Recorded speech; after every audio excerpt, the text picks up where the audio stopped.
Selamat pagi, sahabat-sahabat BPL TLW yang dikasihi Tuhan Yesus. Hari ini Rabu 12 Maret 2025, pengajaran 15 menit pagi ini tentang Raja dan Kerajaannya. Wow, tema yang menarik ya, terdengar kemegahannya, Raja dan Kerajaannya. Mari kita melihat Matius 4 ayat 16.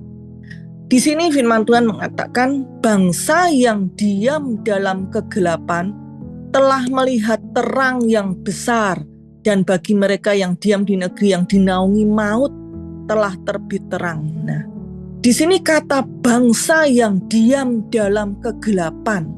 Kata diam, bayangkan saja ya, kata diam. Seolah tanpa harapan akan mengalami perubahan, karena hanya berdiam. Berdiam dalam kegelapan. Dan lagi dinaungi maut. Itulah kondisi manusia yang mengerikan, diam dalam kegelapan, dinaungi maut.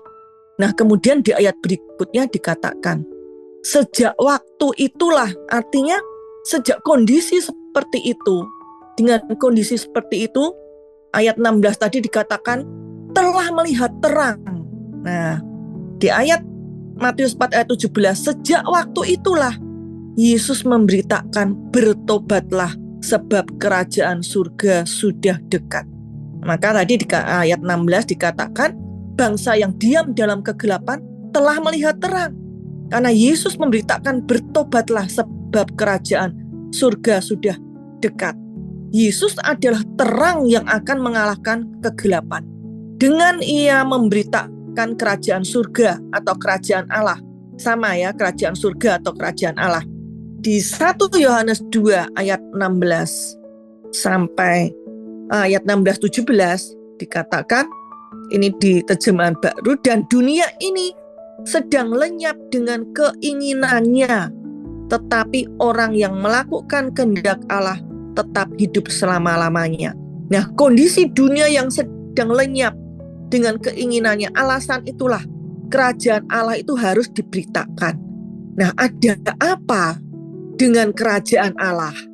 Kemarin Pak Dolfi sudah menjelaskan tentang kerajaan ya, di mana bangsa Israel mengharapkan pemimpin yang di mana mereka komplain tentang pemimpin yang dari Tuhan, maunya dia meminta seorang raja yang dipimpin manusia ya, kok itulah manusia mau dengan keinginannya sendiri. Nah, di sini di Matius 9 ayat 35 dikatakan, demikianlah Yesus berkeliling ke semua kota dan desa. Ia mengajar dalam rumah-rumah ibadat dan memberitakan Injil kerajaan surga serta melenyapkan segala penyakit dan kelemahan. Jawaban semua masalah ada di dalam pesan kerajaan Allah. Jalan keluar terkandung dalam ajaran kerajaan Allah.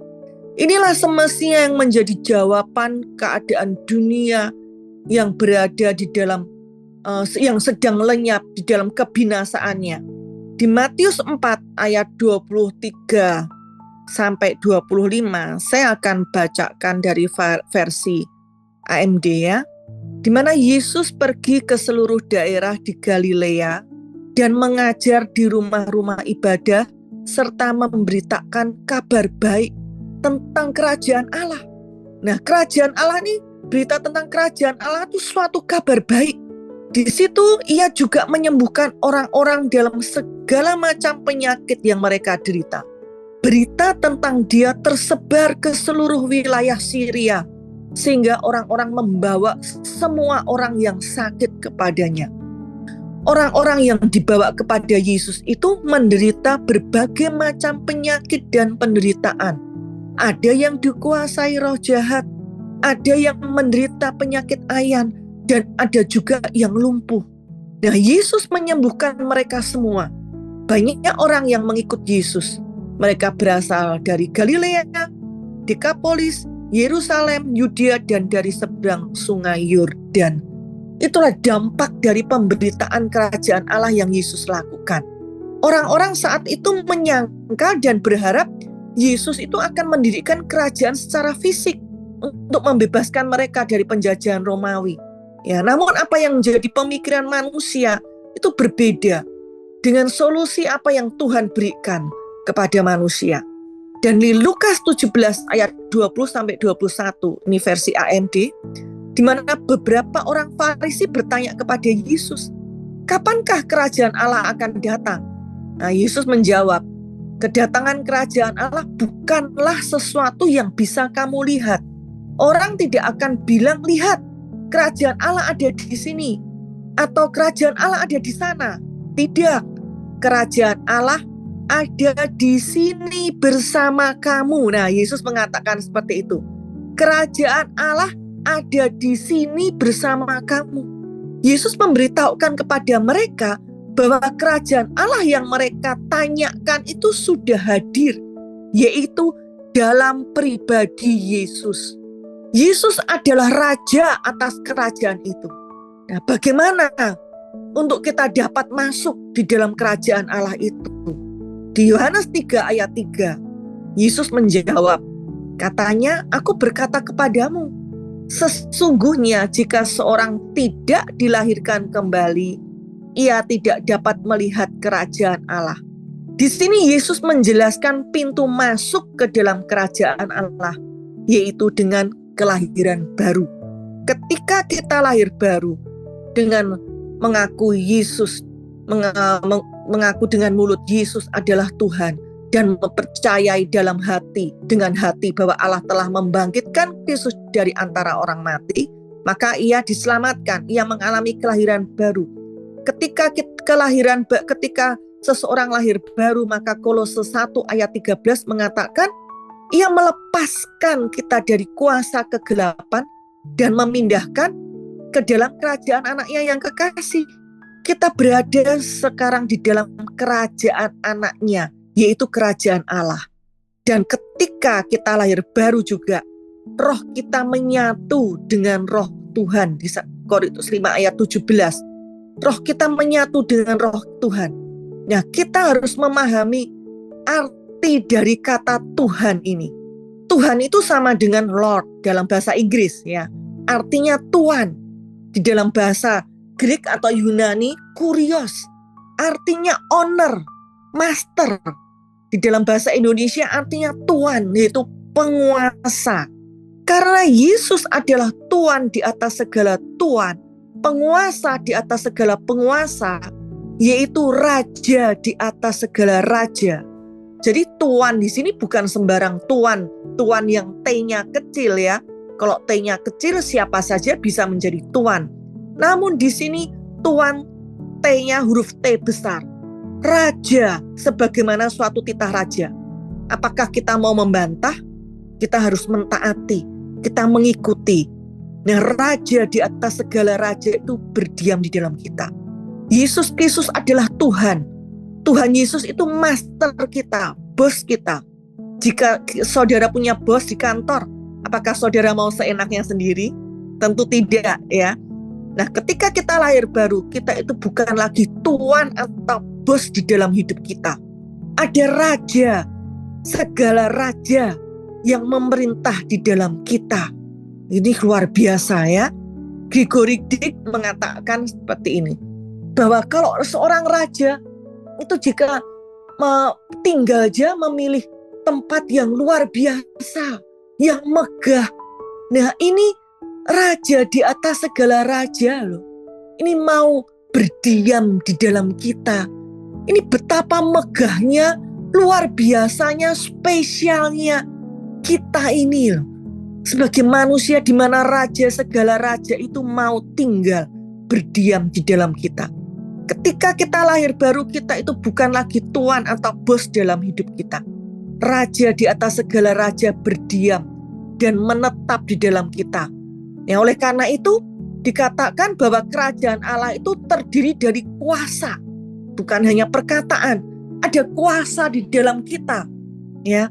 Jadi kerajaan Allah yaitu Kristus melalui rohnya hidup berdiam di dalam kita yang sudah lahir baru. Pemerintahannya di dalam kita. Kristus memerintah melalui kita yang tunduk pada Tuhan. Ya, kita yang tunduk pada raja yang memerintah di dalam kita. Sehingga Tuhan yang memerintah di dalam hati kita melalui kehidupan kita itu. Ketika kita bergerak sesuai dengan maunya Tuhan yang ada di dalam kita. Jadi bukan maunya kita sendiri. Nah, hal itu akan membawa dampak kehidupan bagi orang lain. Bukan dampak kematian yang akan merugikan orang lain melalui kehidupan kita. Namun ada kuasa ya membawa dampak kehidupan. Di mana ada kuasa kita memberitakan Injil. Kita menyembuhkan, membangkitkan, memulihkan, membawa orang juga mengenal Yesus. Dan mereka mengalami kelahiran baru. Itulah cara memperluas kerajaan Allah. Di mana setiap orang yang berdampak dari kehidupan kita, ada kuasa orang mengalami kelahiran baru mengenal Yesus. Disitulah kerajaan Allah diperlebar. Dengan banyak orang yang mengalami kelahiran baru, mengalami Tuhan secara pribadi, makin luaslah kerajaan Allah itu di dalam dunia ini. Disitulah kerajaan Allah semakin luas, disitulah cara Allah bekerja melalui kita setiap orang percaya. Sampai Yesus datang kedua kali. Begitu dahsyatnya ya, Tuhan mau memakai setiap kita, memperluas kerajaannya melalui kita. Raja di atas segala raja yang memiliki kuasa itu bekerja melalui saya dan saudara. Dan itulah yang kita lakukan di bumi ini. Itu suatu kerjasama yang luar biasa, kepercayaan yang Tuhan diberikan kepada kita. Di mana kita setiap perkara kecil mau bekerja sama dengan raja di atas segala raja berjalan di muka bumi ini sekarang ini. Dan itu pun juga kita menantikan kerajaan secara fisik di masa depan, di mana kita pun akan memerintah bersama Kristus di bumi ini.